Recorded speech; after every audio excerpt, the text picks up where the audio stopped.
the way they are. Disclaimer: this is a Lukola space skip if you don't believe. This contains spoilers for the 1973 movie The Way We Were. If you haven't seen it, I recommend you watch it and come back later. Once again, this is just pure speculation, one theory amongst many others. I've been deeply immersed in the Lukola bubble for over a year now, and truthfully, it's been an emotional roller coaster, intense, unpredictable, and unlike anything I've experienced before. Spending so much time thinking about something so niche, so easily dismissed by others as irrational or far-fetched, is very unlike me. I'm not usually the person to fall headfirst into a phenomenon like this. And yet, here I am. I can't fully explain why this bond between Luke and Nicola grabbed me the way it did. It wasn't planned. It wasn't logical. But it has held me in a kind of emotional chokehold ever since. There's something that I've recognized between them, something real, subtle, and hauntingly familiar. I feel it deeply, even if I can't quite articulate what it is or why it matters so much to me. It's a wonder, but I have my guesses. One of my favorite movies from childhood, one I've returned to time and time again over the years, is The Way We Were.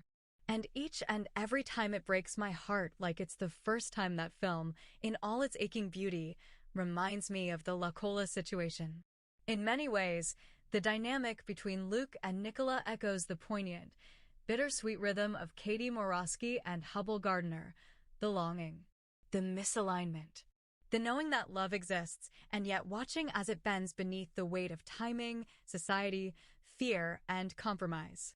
Like Katie and Hubble, Luke and Nicola, at least in the way I perceive them, carry the glow of something rare and soul-deep, something that perhaps wasn't meant to bloom under public scrutiny. What if Nicola and Luke were like Hubble and Katie?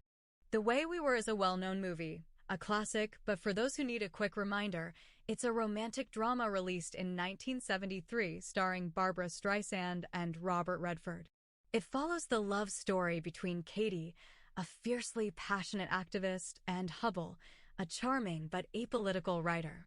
Despite their intense connection, their opposing values, her fiery idealism, and his desire for an easier life, ultimately pull them apart.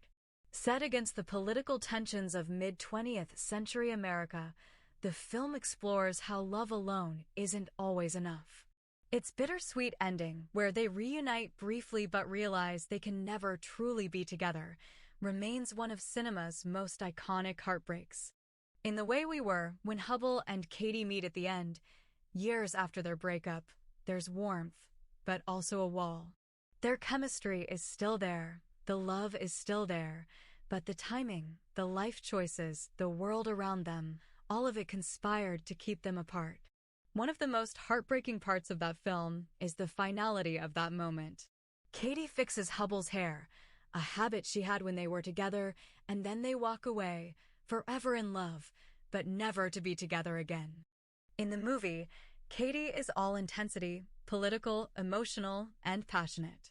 Hubble is gentler, more passive, a golden boy who loves ease and harmony. When they fall in love, it's electric, but never simple. Katie sees the best in Hubble, believes in him, pushes him to be more. Hubble is drawn to her fire, her belief in something greater, but he also fears it because it threatens the peace he's learned to survive within. The story of Lukola, at least in the eyes of many fans, mirrors that emotional tension. Two people with different energies, caught in something deep, real, and not always allowed to bloom fully in the spotlight. Nicola has often embodied qualities like conviction, advocacy, self-expression, and openness. She's political, articulate, and fearless, not unlike Katie, who refuses to compromise her truth, even when it costs her. Katie is outspoken, impassioned, and intellectually alive, committed to justice, expression, and truth, even when it makes others uncomfortable. Nicola can also make people feel uncomfortable, not because she isn't lovable, but because she isn't predictable. Her humor is sharp, her presence subversive, her intellect disarming. Like Katie, Nicola has often been the more publicly outspoken one, defending her co-stars, advocating for peace in Gaza, women's stories, and trans rights. And embracing the literary and political, her Capricorn sun gives her ambition and self-respect, while her Virgo moon offers a detail-oriented emotional world, and her Sagittarius rising adds boldness, curiosity, and philosophical depth. She is, like Katie, complex and not easily digestible for an industry that often prefers palatability. That Sagittarius rising explains her outward warmth, wit, and sense of justice, a truth seeker who is both humorous and expansive in her outlook. Her rising sign speaks to how she leads with energy that feels both fiery and thoughtful, resonating with Nicola's articulate and adventurous presence. Both Katie and Nicola are driven by a kind of fire from within. Whether it's a creative mission or a political cause, neither can live a shallow life. Loyalty is central to both. Once they give themselves, they give completely. But betrayal or ideological misalignment cuts deep. Both can appear composed or stubborn, but beneath that is a longing to be understood, seen, and accepted as they are. But Katie and Nicola also have fundamental differences. Katie is all openness, all fight, all heart on sleeve. Nicola, astrologically with Virgo moon and Capricorn sun, likely processes privately, with emotional caution. She may struggle more with initiating emotional exposure. Katie chooses her ideals over a man. Nicola's potential chart suggests a desire to blend the dream of a stable union with personal freedom. Luke, on the other hand, feels more careful, image-aware, soft-spoken, and aligned with a system that values presentation. His Leo rising grants him the natural charisma, charm, and performer's aura, explaining his onstage or screen magnetism, lush hair, and poised presence. It matches how people are drawn to him, not because he demands attention, but because he radiates a warmth that feels both gentle and royal. Aquarius sun adds detachment, originality, and idealism, while Leo rising ties it together with heart and visibility. But the Cancer moon tempers this with a profound emotional core, meaning he's more attuned to feeling than his sun might suggest.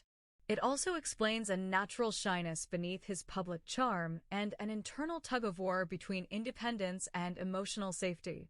He's like Hubble, someone who loves deeply, but who may find it difficult to push back against the expectations placed on him.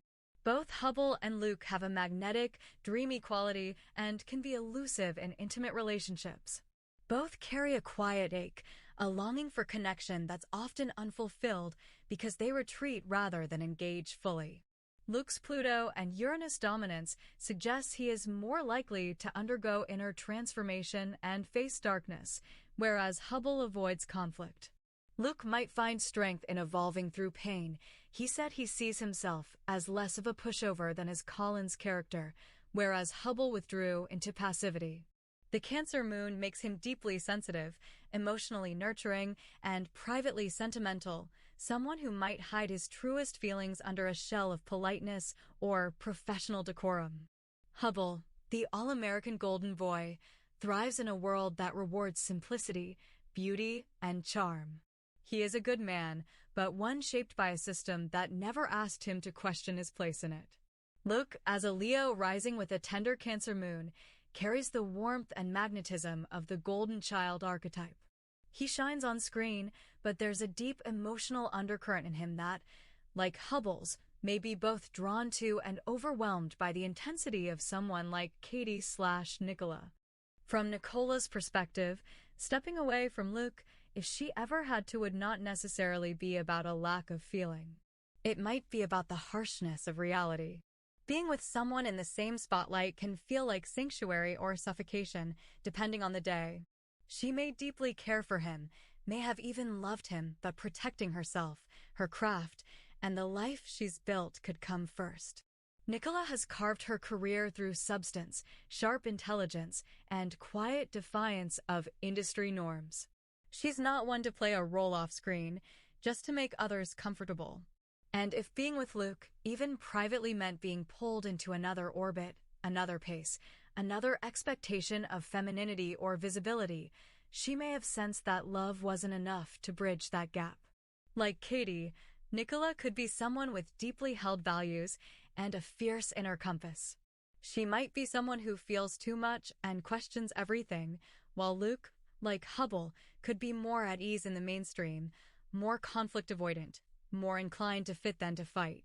That difference can create a powerful magnetic pull and also a chasm.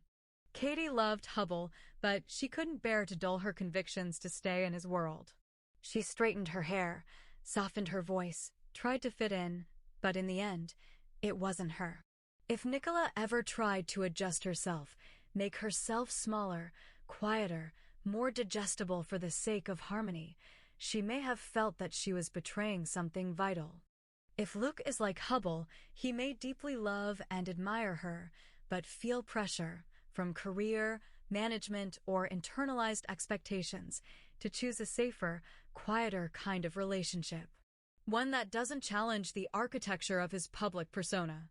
Not necessarily because he doesn't care, but because he doesn't know how to fight for love that would require him to change his entire framework. Luke's Cancer moon would feel safest in a private, protected loved one that doesn't feel exposed or at risk. But the tension comes from his Aquarius sun, which craves independence, and Leo rising, which puts him in the spotlight. He may feel emotionally torn. The heart wants intimacy and protection. The public path demands performance and distance. Luke's Mars in Virgo is more detail-oriented, cautious, perfectionistic, and has a strong sense of duty. While Nicola's Capricorn sun and Virgo moon echo that pragmatic realism, their two moons, his in Cancer, hers in Virgo, are very different emotionally. She may intellectualize her feelings, while he deeply feels them. There could be tension in how they approach decision-making and conflict. In both cases, the more emotionally expressive partner is the quieter one, Luke/Hubble, while the more intellectually vocal partner, Nicola/Katie, speaks what others dare not say. What makes the Lukola connection so compelling is how their dynamic subtly inverts the roles we see in Bridgerton and The Way We Were. On screen, Nicola as Penelope plays the quiet outsider who loves deeply and watches from the sidelines, much like Katie Morosky. Colin, like Hubble, is the golden boy unaware of the depth right in front of him. But in real life, this dynamic appears reversed. Luke, much like Katie, seems steady, emotionally sincere, and possibly more willing to embrace something real, even if it's difficult. Nicola, on the other hand, resembles Hubble, charming, admired, and caught between affection and ambition. Like Colin, Nicola is charming, ambitious, and outwardly self-assured. She may be drawn to Luke's emotional truth while still navigating the expectations of fame, industry circles, and a life where simplicity feels safer than emotional risk. Nicola, in her real-life trajectory, is the rising star, funny, stylish, clever, whose charisma naturally places her in the spotlight, yet she may feel ambivalent about vulnerability or romantic entanglements, complicating her independence. Like Hubble, Nicola could be seen as someone from a world that values simplicity, decorum, and upward momentum. She may be torn between the authenticity of a bond like Lukola and the easier public narrative. Like Hubble, she might fear that love requiring change or compromise could cost her stability or alienate her from those around her. Like Penelope, Luke has often been perceived as soft-spoken, gentle, and underestimated, but behind the boyish charm, he might hold depth and vulnerability that aren't immediately visible. Both are observers, often watching from the edges, craving to be fully seen. Like Katie Morosky, Luke seems to love deeply and with conviction once he's committed. There's a sense of emotional loyalty, even stubbornness. Luke, too, radiates a quiet steadiness. Like Katie, he may want more than the superficial relationship, even if he's not always permitted to show it. There's a fire under the calm, a desire to be chosen not just publicly but meaningfully. In Bridgerton, Nicola, as Penelope, is the yearning outsider who loves in silence, much like Katie. In life, Luke may be the one quietly holding space, like Katie, while Nicola navigates the public-facing, Hubble-esque role, complicated by expectations, ambition, and perhaps a fear of disruption. Their inversion only deepens the mirror effect. It's not just their characters that resonate, but the way those roles flip in life, suggesting a bond that is both cinematic and soul-level. Nicola is intuitive, emotional, grounded. Luke may lean toward expressing through action or performance. Leo rising, not always verbal clarity. Luke's Cancer moon feels deeply and instinctively craves emotional safety and intimacy. When Nicola withdraws, his natural impulse might be to offer care or closeness, which could sometimes feel overwhelming or mismatched if she needs distance. This could lead to emotional misalignment, not from a lack of love, but from different emotional rhythms and coping styles. Misunderstandings could arise if they don't verbalize emotions directly. Like Luke said in Italy, there needs to be good communication between two friends who fall in love. Nicola's Capricorn could want stability, control, and emotional structure. Luke's Cancer moon is nurturing, deeply sensitive, and emotionally protective, but it can also be guarded, indirect, or withdrawn when overwhelmed. This could easily trigger her fear of instability, especially if she senses emotional retreat or unspoken feelings. Luke and Nicola come from slightly different worlds. Not necessarily in status, but in tone and style. Nicola's world is politically alert, inward, often quietly radical. Luke's is perhaps more polished, performative, and traditional. Families' or friends' disapproval, spoken or implied, could have played a role. Sometimes it's not outright rejection, but the invisible weight of not fitting into the box you're expected to occupy beside someone so publicly cherished. It's easy to imagine they shared something real. Their intimacy, their comfort, their synchronicity, it reads like more than friendship. Maybe they were together, quietly, away from cameras and chaos. Maybe they talked about everything, scripts, secrets, the kind of future they each wanted. But sometimes, love has to reckon with reality. Different lifestyles, different family cultures, different definitions of peace can wear down even the strongest connection. For one, peace might mean stillness, stability, tradition. For the other, it might mean freedom, truth, and refusal to compromise. And so, like Katie and Hubble, maybe they loved each other in a deep and wordless way and still chose to part. Not with anger, not with blame, but with the bittersweet grace of knowing it couldn't work as they were. They may never say it out loud, but some silences speak of a love that couldn't survive the world, but refused to die in the heart. Your girl is lovely, Hubble. Katie says it to Hubble in the last scene, knowing they'll never truly reunite, yet still loving him. This famous line could easily echo in a future where Lukola no longer exists in the public eye but continues to haunt both hearts. Katie and Hubble's love was real. So was its impossibility. This is the paradox that lives at the heart of Lukola, a love that feels inevitable yet exists within invisible constraints. And just like Katie and Hubble, Nicola and Luke, if their bond ever mirrored their characters, might have found themselves trapped between private truth and public duty, between what feels right and what looks right. This echoes the mirror theory. They feel each other, love each other, and reflect each other, but may not be permitted to join each other. Timing was everything for Katie and Hubble. If they'd met a few years later, after Hubble had grown into more of his potential and perhaps developed a backbone for conviction, they may have stood on more equal emotional ground.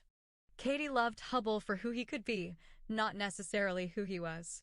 That kind of love burns out. Hubble, meanwhile, never really told Katie what he needed emotionally. If both had stopped idealizing each other and had more honest, vulnerable conversations, they might have built a life rooted in reality, in truth, as Golda would say, not projection. Their relationship always teetered on Katie bending or Hubble retreating. What they lacked was a third space they built together instead of folding into one another's. A place where Katie could stay political and active, and Hubble could still be creative without shame. Katie wanted the world to change urgently, but sometimes love means letting people evolve slowly. Meanwhile, Hubble had to stop being passive and start showing up for the hard parts. If they'd each done a little more work on themselves, without expecting the other to carry the weight, they might have lasted. If we had the chance to do it all again, tell me, would we? Could we? Sings Barbara Streisand, in The Way We Were. Lukola, like Katie and Hubble, might always carry that question. Did we miss our window? Or was our love always meant to be a brief, breathtaking alignment? Yet where The Way We Were ends in permanent goodbye, Lukola may still be mid-arc. Luke and Nicola are younger than Katie and Hubble at the end of their story. There's still room for growth, return, and reclamation if courage meets timing. Katie and Hubble taught us that love alone isn't always enough, but that doesn't make it less real. Likewise, Lukola carries the ache of a connection that might not fit into the shape demanded by a certain part of public life. But that ache is sacred. It teaches. It mirrors. In their emotional symmetry, supposed slightly political divergence, and unspoken longing, Lukola echoes The Way We Were, a love forged in truth, tempered by timing and remembered forever in the softest corners of the heart. Some people fear that Luke and Nicola, like Hubble and Katie, might never work together again after Bridgerton, especially if their off-screen bond became complicated or emotionally intense. There's a quiet anxiety that what once felt so effortless, so collaborative and creative, may now be too charged or too fragile to revisit. But here's the key difference. Luke and Nicola are not fictional characters, and this isn't a script written to break hearts. Real people change. Real people heal. And real collaboration, especially between artists who genuinely respect each other, can take many forms. Luke and Nicola's on-screen magic is not common. The way they mirrored, moved together, enhanced each other's performances, it was layered, nuanced, and organic. That kind of connection isn't something creators let go of easily. Whether they're close personally or not, their shared understanding of rhythm and emotional storytelling is gold. Professionals know the value of that, and fans aren't the only ones who see it. Let's say just hypothetically that Luke and Nicola did have a deeper bond that complicated things. That doesn't mean collaboration is off the table. Artists work through far more intense dynamics all the time. Sometimes, distance and growth allow for reunion in new ways, cleaner, more stable, even more powerful. If they ever did mean something to each other, that's not a reason to avoid working together. They already do. In fact, it might be what fuels even more meaningful future projects. I don't fear that for them. What I fear is an unhappy ending for them. The Way We Were is a tragedy because Hubble leaves. Because love isn't always enough when the world around you won't bend. Hubble left because he couldn't rise to meet Katie's fire. But perhaps Luke is not like Hubble, and Nicola is not like Katie. Maybe they are both fires, just learning to burn in the same direction. Or maybe they were once the sun and moon, orbiting in love, and now they are stars distant, but never disconnected. The last scene hasn't been written. And even if they never share a screen again after Bridgerton, what they gave us, that ache, that truth, that beauty was already more than most actors ever get to give. But in real life, the Lukola story may still be unfinished. Perhaps they loved in the margins. Perhaps they still do. Or perhaps they're simply navigating different oceans now, but carrying that deep, once-in-a-lifetime recognition in the quiet of their hearts. And yet, unlike the movie, real life has no final credits. Everything is possible until death. The connection, if it was ever real, still lives, even if it has changed form. It lingers in glances, silences, what-ifs, and parallel choices. So maybe Lukola isn't Hubble and Katie. Maybe they're the version who, given enough time, find their way back. Or maybe in our wildest dreams, they're already walking alongside each other quietly, writing their love in invisible ink until the world is ready to read it.